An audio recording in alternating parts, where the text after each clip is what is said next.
what exacerbates people's drug use is the amount of work it takes to be homeless, right? You are standing in food lines, you're walking all over this, and you're walking every day, all over the city, 16, 17 hours.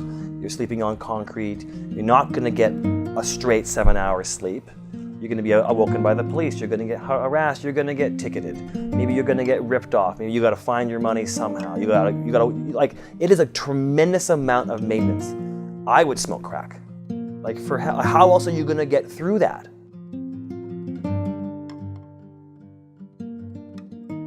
There's a lot of judgment that comes with thinking about people who have addictions, who have health issues, who are homeless, are affected by poverty, mental health issues. And for me, harm reduction has nothing to do with any of that judgment. It's just about, these are health issues, illnesses, circumstances that affect individuals. And is it not just an obligation for the community to provide them with as much help as possible? People are overdosing and they're dying on the streets. These overdoses are preventable. And the desperation of trying to acquire your drugs in an illicit setting is really what's dangerous about drugs.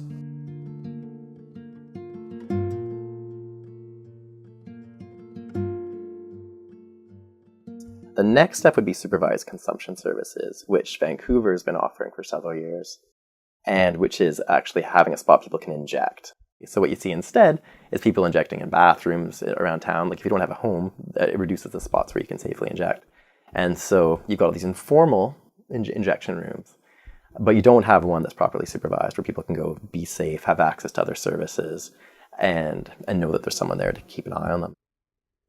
Getting aside that some of the drugs that people are consuming are maybe inherently dangerous. I mean, if you're injecting heroin, that's dangerous, right? That is probably the most dangerous kind of drug and the most dangerous form in which to take it in. But because there are no regulations, there's no consistency, and the drug trade is really left up to unscrupulous evil.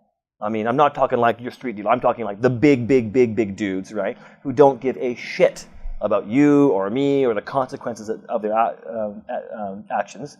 Duffel bags full of money. Like, this is sort of like, it's just a completely illogical human wasting of a social endeavor. And I think that by comparison, if you look at the need for an old folks home, for an ambulance service, sometimes people don't want those in their neighborhood, but if you can take a public health perspective, you say, well, in fact, these services need to exist, and we'll make sure we offer them in a responsible manner within these communities, and we're also going to portion them out within communities in a responsible manner, so like it's not all targeted in one area.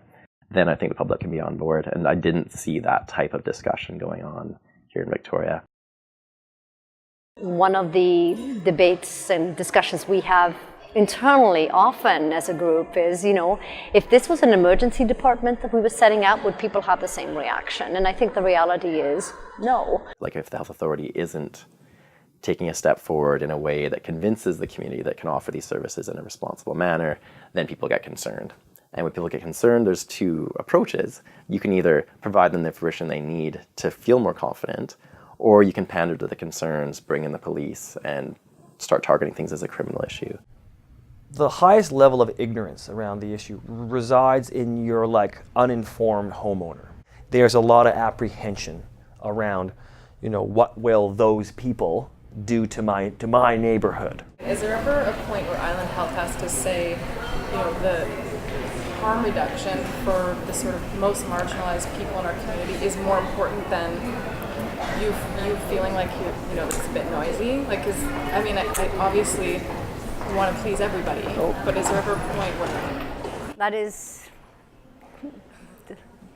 that is the quintessential challenge around this service? I think the vast majority of citizens and community residents and healthcare providers support harm reduction, and we recognize that it is one of the pillars towards addressing this issue. The crux always is the where.